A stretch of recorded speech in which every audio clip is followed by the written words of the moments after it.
Hello, this is Jerry. I thought I was recording and something happened. As you can see, I just got back from a walk. I went and took a hike out in the hills, and it was really revealing and wonderful. So I thought today we would have tea and start a little tea time, maybe 10-15 minutes, talking about curating an actual piece of art and have tea surrounded by beauty, as you can see, and just discuss object art, but one at a time. Please have some tea. I love this teacup because there's Munch, there's Venus, there's just all kinds of people on all sides of the tea. It's the history of art in a teacup. So I hope you enjoy your tea, and this is a no-calorie or low-calorie, depending on your own behavior, kind of tea. I will be talking about one work of art today, one that has been in my family, and then I will talk about some observation I found out in nature while I was on my walk. I'm not exactly a happy wanderer, but wandering makes me a bit happier. So glad to have you with me. Hi everybody. So, today we're going to talk about this work of art. As you can see, it looks quite royal. The coat of arms on the top, I'm not sure belongs to anyone, but I found it in a thrift store. But it was fitting for this painting. This painting is a portrait, possibly, of my great-grandmother. You know, all paintings are interesting in themselves, but they also tell a story, and I'll tell you the story. So this is the painting. I hope you can see it. She's a beautiful woman, and she's royal. So this painting belonged to my aunt, who was born before 1900, and her grandparents lived with her, with my mom and her family, and both of them remember her. Her name was Clara von Frank, and she was a German noblewoman from what was East Germany. Abigail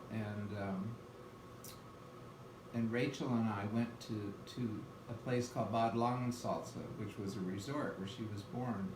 Many of the houses had like walled entrances and little seats for the guards to sit on each side of the door. It was quite a magical place, and we ended up that day. It was around 2000, 2001, and Germany had been unified, and so there was just one bakery open. That was the only thing, and they drained a pond, and there was a pub nearby that threw all kinds of stuff in there, and we collected 18th century artifacts and ended up in the Bad Langensalza paper the next 2 days. So if I can find it, I'll show you that. But in any case, this woman was a painting that my aunt had, and I don't know where she had it, but a long time ago, probably when I was in high school, she gave it to my mom. And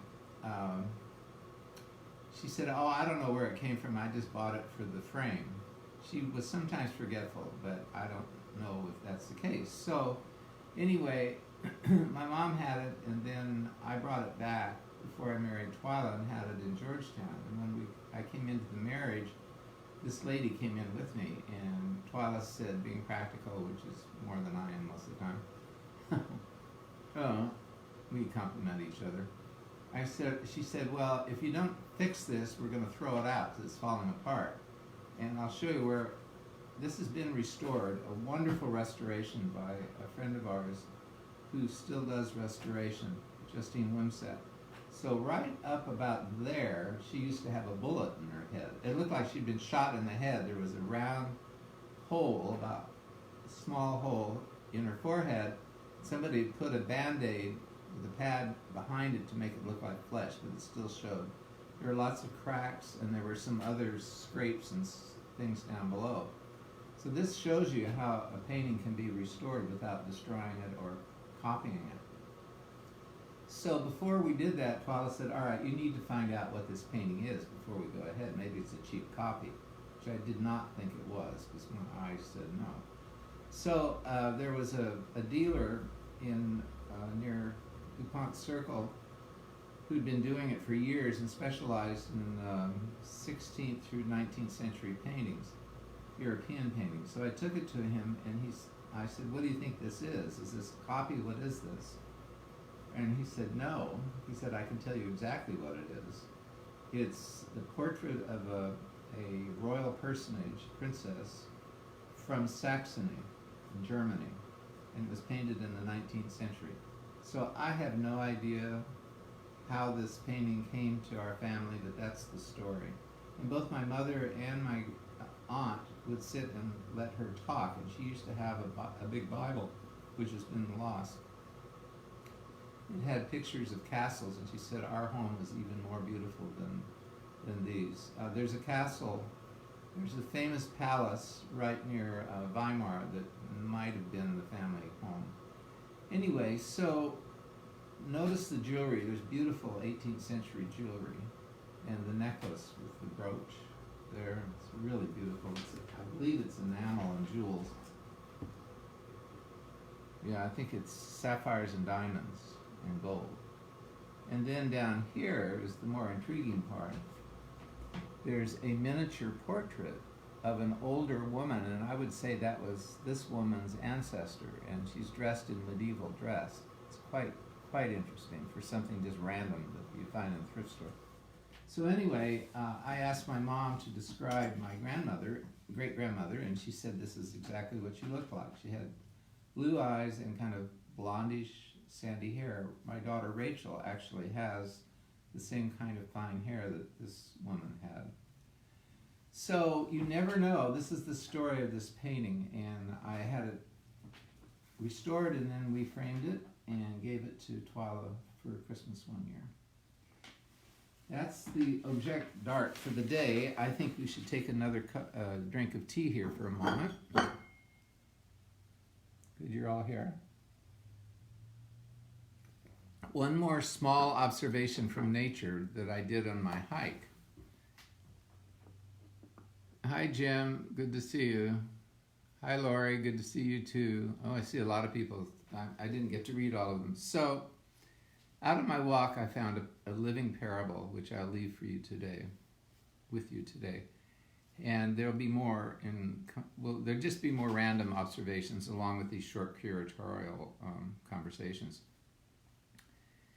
I was climbing a wall and holding on to a tree to get down over a stone fence, which had fallen down. It wasn't much, but I wanted to be sure I didn't fall or do something.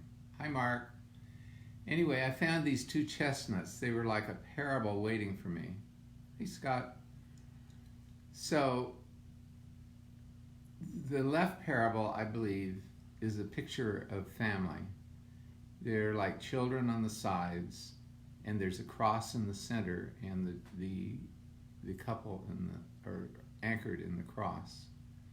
I think this is a really powerful statement of, right now especially, of what's important to us when we're isolated. And if you're having love handles, I hope it's because you're in love and not because you're eating comfort food to make up for not being able to be outside.